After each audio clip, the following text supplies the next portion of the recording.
Hello and welcome to today's session. Today's session I'm going to be using and talking through a tool called the 5Ps formulation. And this tool can be used with your teams, particularly maybe when you're struggling with a young person that you're working with, or the team struggling, and you want to pull together the team and all the information that you have to start to think about actually what can we do to support this young person and what have we tried, and think about this young person, this individual, from a more psychological lens.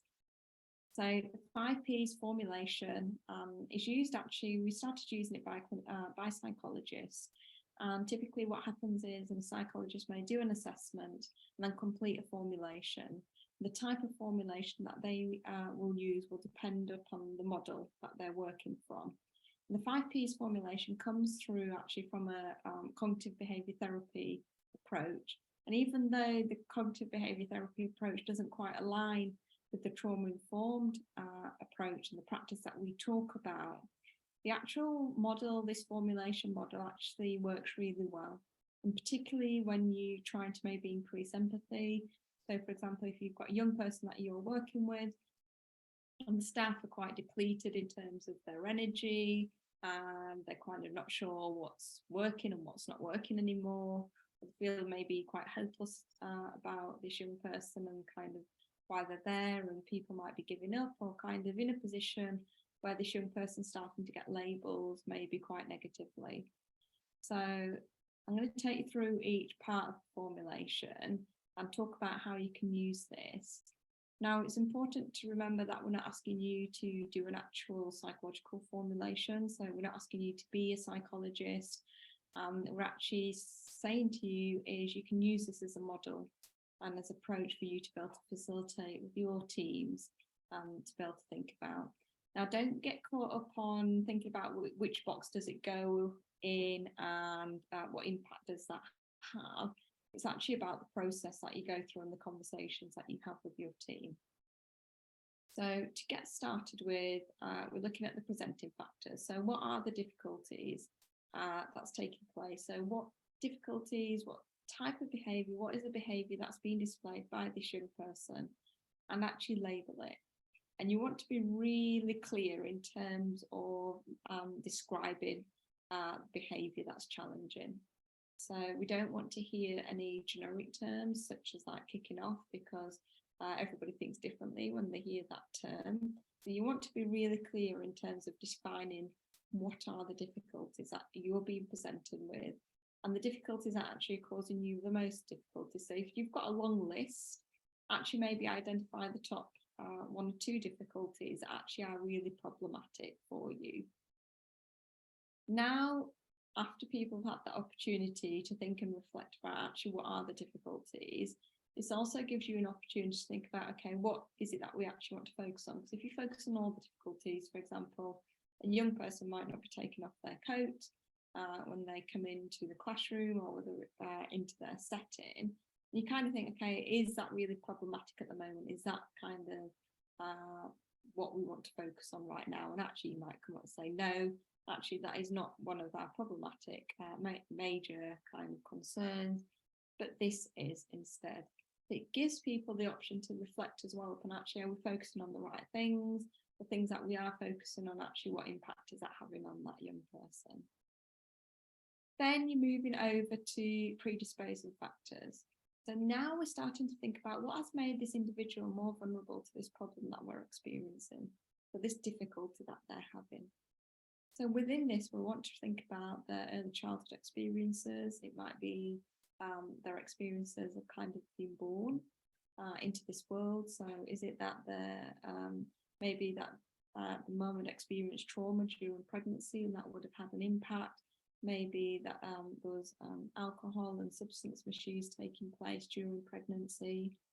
It could also be that there was other factors taking place. It might have been exposed to domestic abuse. It could have been things around separation. It could also be factors such as their journey of actually being born. So in terms of being conceived and what might have taken place before this child had been conceived. We're also thinking about their experiences within the education setting. So if they've been moved around a lot, their family and friend relationships. It might also be around being predisposed to mental health difficulties. It might be that they've got a special educational need that has been identified. So at this point, we're really starting to think, so what do we know about this young person? And what's happened in this young person's life that has made them more vulnerable to experiencing difficulties? Now, what this does is people start to bring together information in terms of what they know about this young person. It might be what they've read in reports, it might be what this young person has said to them, it might have been conversations that have taken place with parents and carers. And it allows everybody else to hear in terms of the information that they've got, the pieces of the jigsaw that you're starting to put together. And when you're facilitating these formulation sessions, also think about who's in the room, because actually don't forget about your wider staff team as well. So it might be that your maintenance staff, it might be registration staff, they also have nuggets of information that actually might be quite valuable that at that moment on their own, they don't seem quite significant, but putting it together actually becomes more insightful about what you know about this young person. Now, the other thing for you to think about is at this point, you might stop and reflect and think, actually, we don't have much information. We don't know much about this young person. We don't know about their family makeup. We don't know about their relationships. We don't know about their relationship with education. They feel like they've been maybe had to move around a lot, that they feel rejected from the education system. But at this point, you might start to reflect around, actually, we don't know much about this individual, this young person. And therefore, how can we start to understand, or how can we start to think about behaviour that's being presented to us and the challenges and difficulties they're experiencing in their life, but actually we don't have much information. So this could be an action plan. So it's solution focused. So these are not moaning sessions. You just start moaning about the problems that they have with this young person. It's actually a space for you to think about, okay, so an action could be that we need to go and find out more. This doesn't mean that you're doing a full-blown clinical assessment of this young person. It might be that you've already got information that you can access. It might be they've already been in contact with clinicians that have started to put chronological histories together that you can be using. Now, this has a significant impact on people starting to think about, okay, this child has experienced this, and therefore what impact would that have on them? So the types of questions that you really want to be asking the rest of the team when you're talking about this stage is, well, if you'd experienced 2 or 3 moves, different schools, how would actually that make you feel about the next school that the child's in? And actually, if you've been living in fear at home, how does that play out in other environments? And what do you think the body's been through and going through constantly on a day-to-day basis that they're having to live with and manage all of the time, and then fit into this school system and our rules and the normative behaviour that we're expecting? So by asking these curious questions, you're not coming with a loaded question, very open, they're very curious, and it allows people to start to put themselves in this young person's shoes and think, actually, maybe this is going on. And it's important to also think about at this point and let your teams know that actually we're hypothesizing here. So anything that we come up with won't be for certain. And we're hypothesizing based on the information that we've got. So we don't want to fall in love with your hypotheses in the sense that we don't want to say, actually, yes, this is it for certain, because we won't know that. So it's a continuously work in progress. But what this helps us to do is start to think about how these things might start to piece together for this young person, and enable staff to increase their empathy and think about it from their perspective. So once you've started to look at the predisposing factors, we'll also be thinking about what triggers the difficulties. So the precipitating factors. So what takes place, what happens, and what triggers these? So what kind of events might take place? What might be said? What is it that happens for these presenting factor behaviours, behaviour that you've identified that triggers the behaviour from taking place? So it could be a particular day, it could be a particular time, it could be that they've had an argument with somebody, it could be that they've actually been quite sleep deprived, so what's going on there.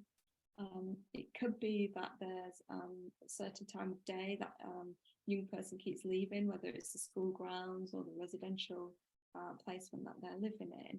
So what is it that's going on? So what's triggering these difficulties?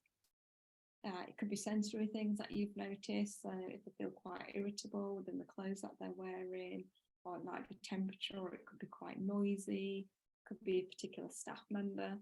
So at this point as well, it requires us as staff members, us as the adults, to really think about, actually, are we contributed to this? What happens when X, Y, Z takes place? Or what helps them, actually, so you can think about the reverse in terms of the triggering. And then we talk about the perpetuating factors. So what keeps these difficulties going?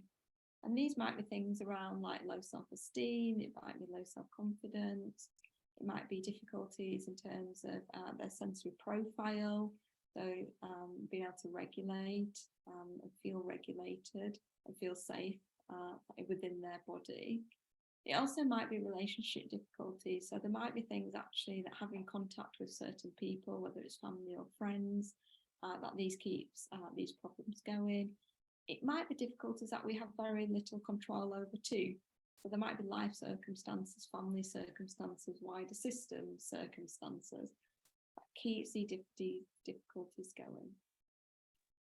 And then you move on to thinking about the protective factors. So what strengths, what sources of support are there for these individuals that actually supports them and keeps them? So it might be they've got particular coping strategies, it might be relationships that they have with particular staff members or particular family and friends that they have.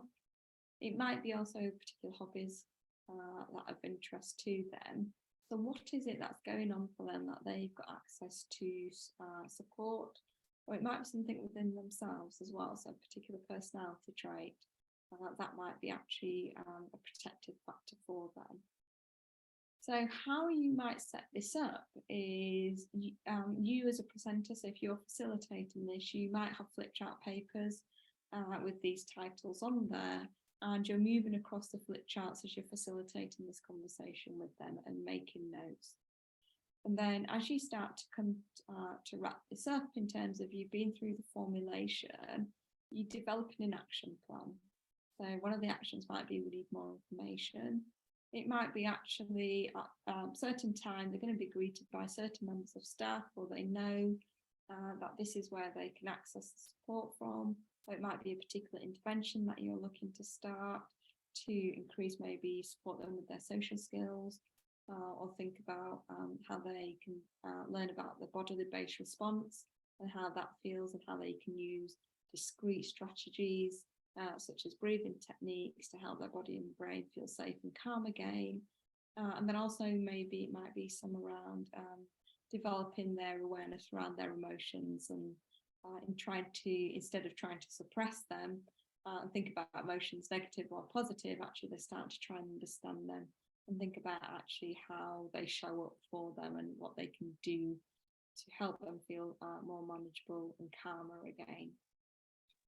So as you're moving between different flip charts and making notes of this, your action plan should be, you don't want loads of actions, and you want to be making sure people are able to put these things into action. And just be mindful that you don't keep changing what you're doing.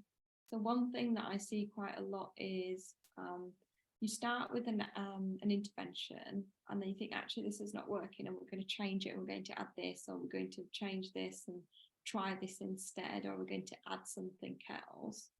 What happens then? You don't know. You're not able to distinguish what is it that's working and what's not working, and you haven't given it time to fully embed. This doesn't happen overnight, and sometimes it has to get worse before it gets better.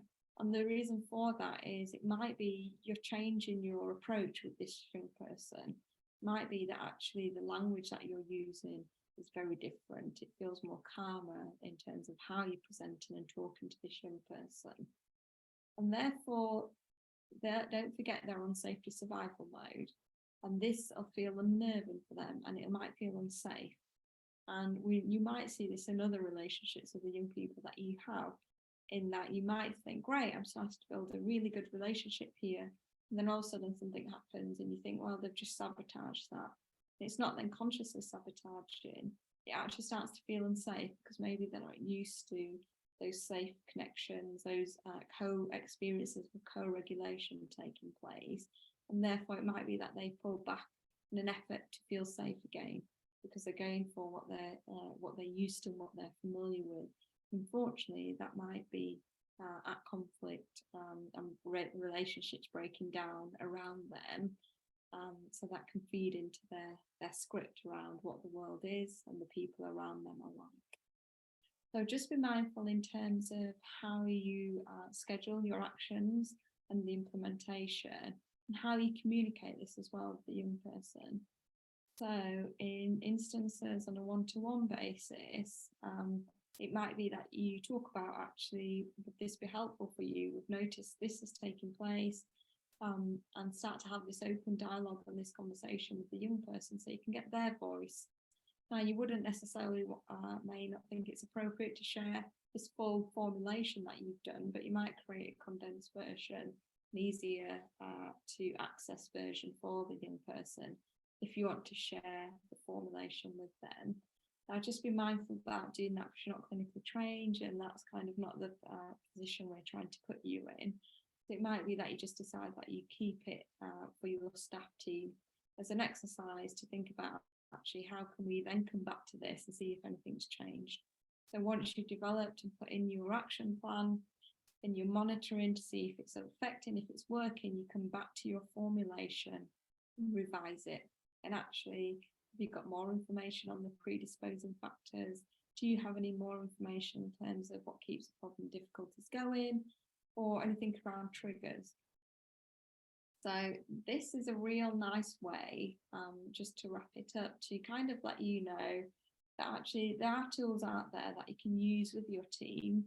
Tools like this can help your team as well keep kind of to plan. So we kind of keep them focused and think about who we're talking about and what we're talking about, but also as well to help them develop their empathy, think about the young people from increasing their psychological mindedness, and just thinking about the young people from other perspectives and hearing everybody else's views as well, because everybody will have their own experience and their own relationship with the young people that we're working with. So I'm just going to pause there and just see if anybody's got any questions. So if you do, just post it in the chat and I'll have a look there.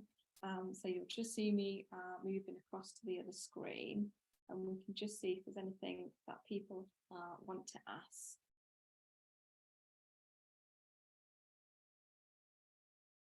At the moment, there's no questions or comments. Have a look there. So you'll just see me. So these sessions will be running every Friday at 12:30. So if you've got any particular requests, do drop me a message, whether it's direct or in the chat box, and we'll come round to it. So thank you for joining and have a lovely weekend.